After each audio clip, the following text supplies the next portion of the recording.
Alright, this is the 6th video in my martial arts poetry series. So in this video we're going to be going over Yang Taiji, Grass Sparrow's Tail. So Grass Sparrow's Tail is a series of movements that looks like this. You have 1, 2, 3, and then 4 movements all in one series of movements. And that series of movements is referred to as Grass Sparrow's Tail. Grass Sparrow's Tail, I'm going to go over it in both a singular quality at the end of the video, and then its broken up qualities, as it's also referred to as the movement that goes through peng, lu, ji, and an, the 4 primary energies of Taiji. So first we'll break down the 4 energies. So each movement is specifically trying to teach you about one of these energies. But it's not to be confused with that they only have one energy, but that they're essentially like the ABCs, trying to teach you your ABCs. It's like, here's what peng is kind of like, here's what lu is kind of like, here's what ji is kind of like. And then it's up to you to figure out where all of these energies are throughout the form. So this one is the movement representative of peng. So peng is often translated as ward off with the old Wade Gillis interpretation of it. And it's not quite full in my opinion. It's not quite a full translation. Ward off is like to bounce something away, but I like the translation of expanding in all directions simultaneously. Imagine like a ball when you inflate it. When you inflate the ball, it's expanding in all directions, not just 1 and 2 directions at once, omnidirectionally expanding. So that's the kind of quality that you're supposed to have throughout the whole Taiji form. You maintain this peng as kind of like your backbone, because we often talk about softness in Taiji, but there needs to be backbone behind the softness, and peng is basically the backbone. So this movement is meant to express kind of like this round, expansive energy, and the movement is kind of round in its own interpretation of it, trying to teach you, like, okay, be round like in this movement, be expansive. So it's kind of like you imagine like you're holding a ball and you expand outwards. It's not expanding like I'm pushing my muscles outwards, but I just have this kind of expansive feeling starting from my torso and outwards. It's like an elastic feeling rather than a tight, rigid feeling. So that's what the peng is trying to go about. The next is lu. Lu is often translated as roll back, but I prefer the more modern translation of it. It's like lead towards emptiness, or become empty, or disappear. So the idea of this is basically the yin-yang opposite to peng. So throughout the whole form, there's this yin-yang continuum going on, where we're peng and we're also lu. So at the same time that we're expansive in all directions, we're also allowing ourselves to turn and lead the opponent's force towards emptiness. So in this movement, it's like I grab onto the force that's incoming and I direct it away from myself. Because if the force is coming at me, like either a punch or somebody's trying to wrestle with me, I direct them away so their force falls upon emptiness or nothing. This is kind of like, like in tug of war, you want to let go at the last minute so they fall, right? Because all their force is going in the wrong direction. They're pulling you, trying to get to win the game. But if you let go, then suddenly they fall into the emptiness. It's kind of like that in a way, where you direct them to where they can fall. So you lead them towards the emptiness. So that's lu. The ji is referred to in old language as press, which isn't a bad translation. I just prefer the term squeeze, because it gives a little bit more better interpretation in my opinion. So squeeze or press is basically the idea that, like a displacement theory in science, 2 objects cannot inhabit the same space at the same time. So if the objects are trying to move in on each other, or if one object's trying to move in on a standing object, the 2 cannot exist in the same place at the same time.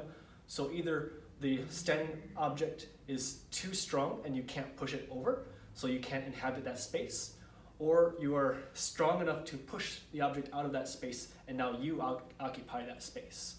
So ji is basically throwing type of things. Like if I have my opponent here, I can squeeze them over my foot, like the type of throw that we showed in Yang Taiji's party in the wild horse part is main from a previous video. So I can trip them like that. And there's also the idea here, this is like a hidden technique or a hidden application of it, where you can grab behind the opponent's head and then squeeze, smash the bridge of their nose, or you can grab behind the small of their back and then press high to trick them over this way.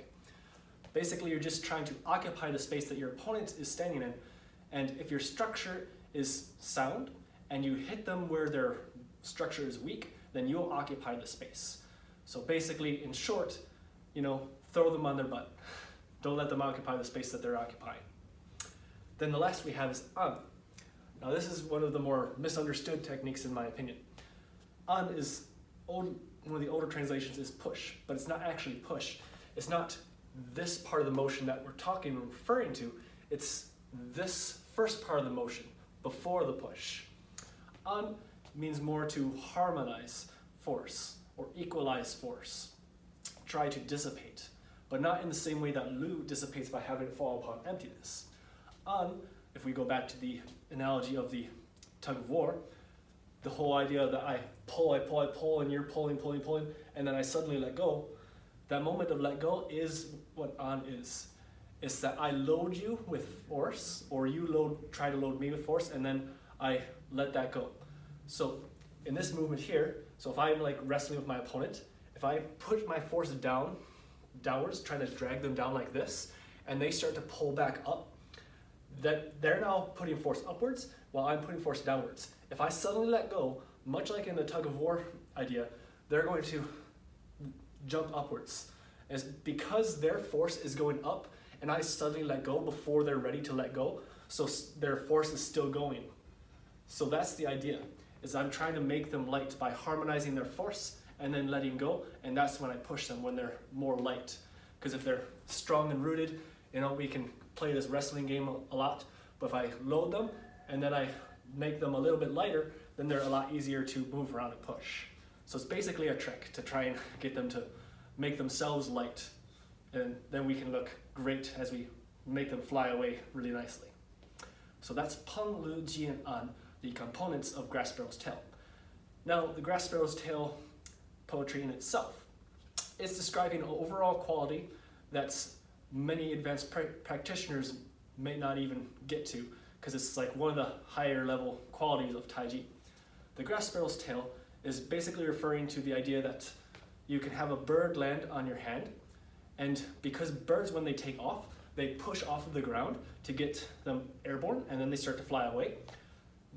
They should not be able to leave your hand, because the moment that they push off, you yield to the force. So they try to push off, but they suddenly have no footing, so they just fall back into your hand. So you're just essentially yielding in a way that they won't be able to get any force to push off of. And that's kind of the quality that you want in your Taiji to have overall.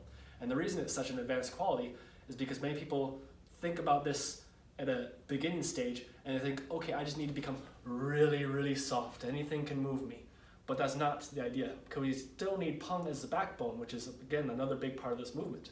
So we need to have peng, we need to have this expansive force, but we need to be able to yield and be so sensitive to changes in motion that if anything were to try and push on us, they should fall upon nothing. It's very lu. So if they start to push on me, I immediately dissipate the force and I use it to my own advantage. So a bird should not be able to take off from your hand. And another way of putting it that I like George Shu's interpretation is no feather can land. So if any feather were to fall upon you, that should alone shake you and put you into motion. So it's training sensitivity to a point where it's so sensitive, even the smallest touch should set your body in motion and start the momentum going. So that's the overall quality of grass sparrow's tail, trying to get to the point where your body is so sensitive that it can move at just the slightest hint of motion. And that way you're not overtaken when your opponent suddenly jerks or tries to turn you in another direction. So that's the grass sparrow's tail. And then we have peng, lu, ji, an, expand in all directions, lead towards emptiness, squeezing out of space, and then harmonizing and unloading the opponent. So that is grass sparrow's tail from Yang style Taiji.